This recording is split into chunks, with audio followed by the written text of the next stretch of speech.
అసలు ఫ్యామ్ సో డిన్నర్లోకి చపాతీ అయితే చేసుకుంటున్నాను. సో దానికి కాంబినేషన్ ఎగ్ ఫ్రై చేసుకుందాం అనుకున్నాను.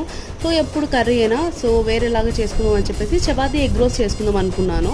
సో ఏదో నేను ఫస్ట్ టైం ప్రిపేర్ చేయడం అనమాట. సో ఫస్ట్ అయితే చపాతీస్ అన్నీ చేసి సైడ్ పెట్టుకున్నాను. నెక్స్ట్ 2 eggs తీసుకొని ఒక బౌల్లో వేసుకున్నాను అనమాట. అందులోకి జింజర్ గార్లిక్ పేస్ట్, సాల్ట్, పసుపు, చిల్లీ పౌడర్ కొద్దిగా యాడ్ చేసుకున్నాను, మరి ఎక్కువగా యాడ్ చేసుకోలేదు. సో అవన్నీ వేసాక చాలాసేపు బీట్ చేసి పెట్టుకున్నాను అనమాట. సైడ్ అయితే పెట్టేసుకున్నాను మంచిగా బీట్ చేసేసి. సో నెక్స్ట్ ఇక ప్యాన్ హీట్ చేసి చపాతీ అయితే వేసాను. ఒక సైడ్ బాగా కాలినాక దాని మీద నేను బీట్ చేసి పెట్టుకున్న ఎగ్ అంతటి కూడా దీని మీద వేసి ఇలా స్ప్రెడ్ చేశాను అనమాట. సో ఇదైతే నేను ఫస్ట్ టైం వేయడము. సో చాలా జాగ్రత్తగా వేస్తున్నాను అనమాట. సో ఎలా వస్తుందో ఏంటో అని.